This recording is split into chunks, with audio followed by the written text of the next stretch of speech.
saya punya uang hasil memotret cuma 5 juta, tiba-tiba saya beli saham Bumi, hancur lah.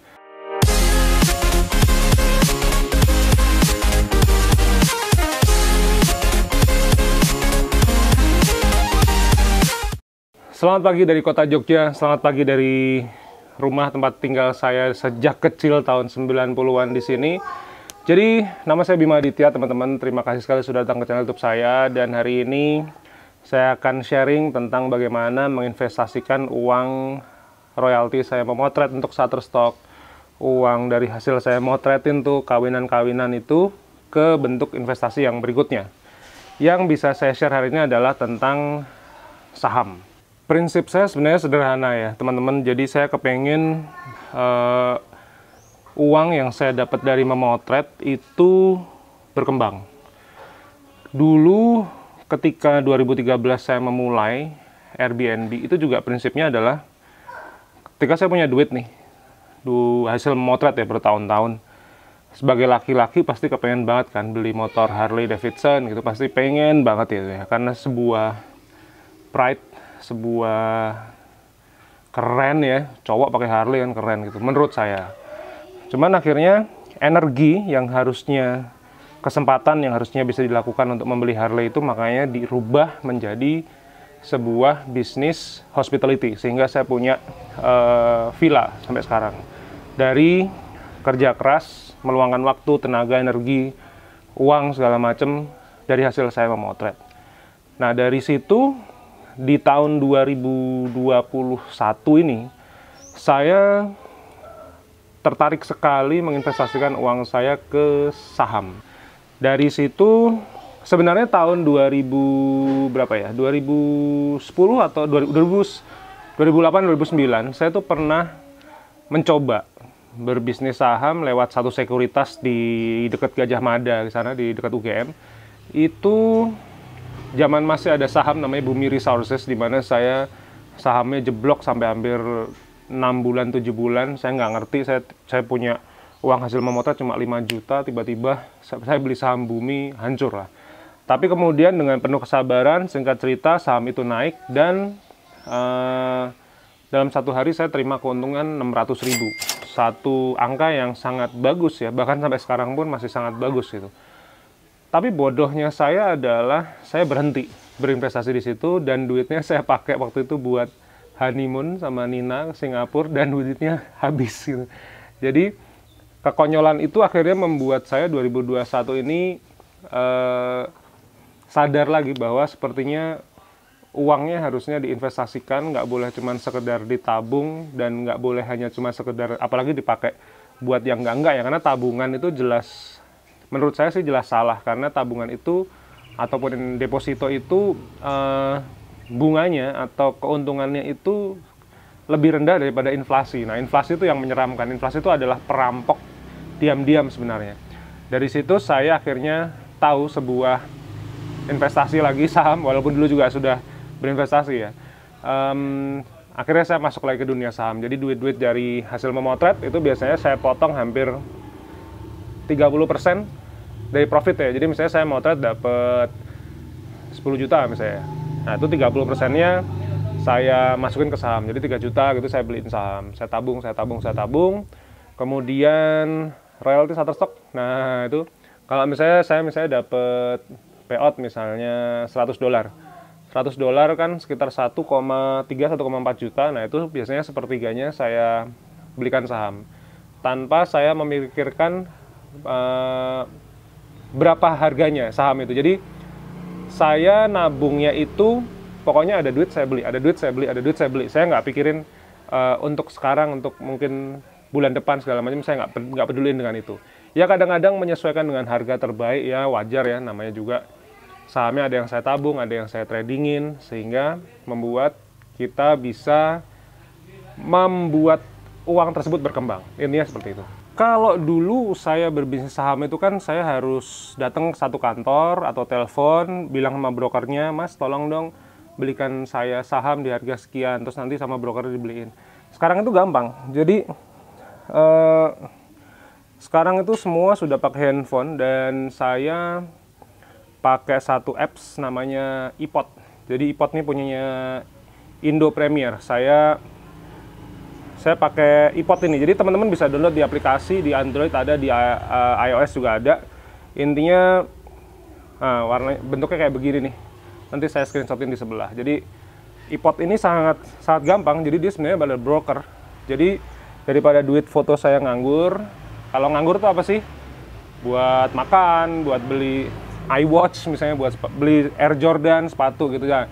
Saya takutnya saya jadi lupa diri sebagai manusia, tiba-tiba beli hal-hal yang enggak gitu. Karena gini, saya bisa jujur ya, pekerjaan fotografer itu pekerjaan sangat beresiko. Resikonya gini, kalau nggak bisa jualan ya itu mungkin awal-awal ya. Cuman buat saya, teman-teman saya nih yang udah lebih dari 5 tahun motret, saya tahun ke-12, itu berbahayanya gini teman-teman.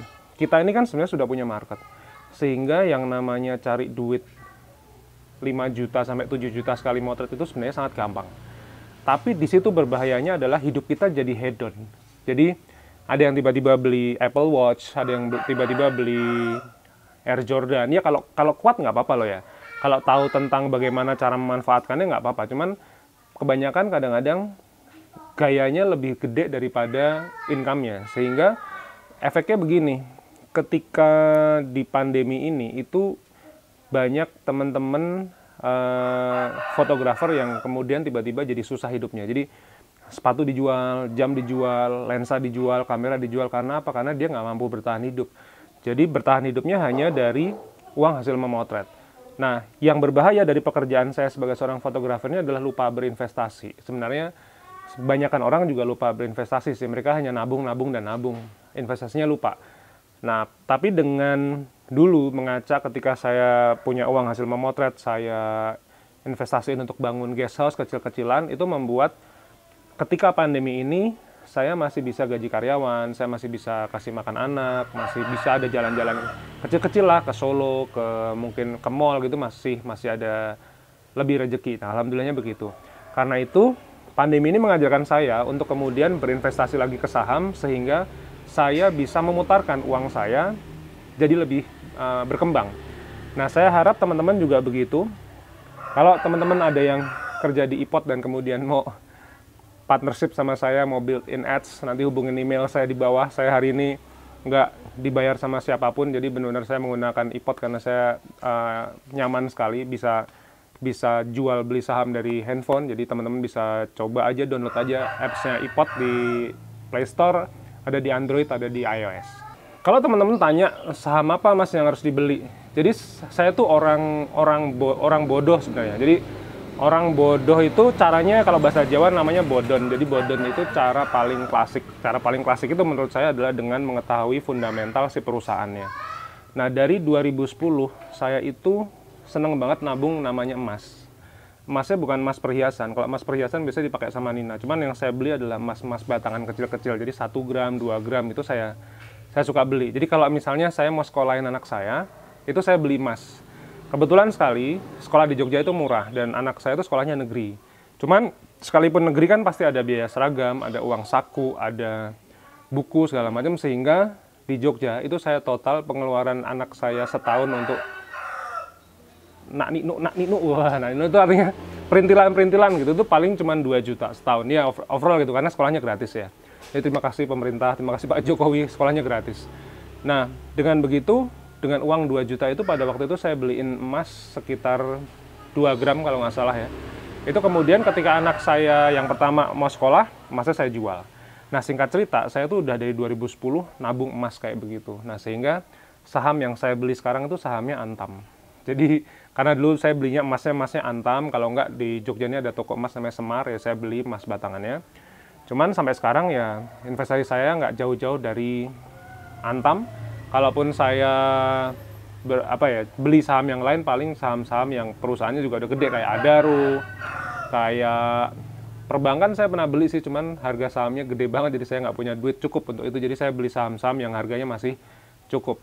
Nah, kalau teman-teman kepengen membeli saham pertama, maka cek dulu perusahaannya. Jadi kayak beberapa bulan lalu kan perusahaan kayak Garuda Indonesia tuh tiba-tiba sahamnya naik terus padahal perhitungannya minus. Nah, itu saya juga nggak mungkin saya beli saham Garuda. In fact, Sekarang tuh Garuda kan lagi kolaps nih, lagi diutak-atik lah sama Bang Erick Thohir, jadi biar gimana caranya biar bisa produktif lagi gitu.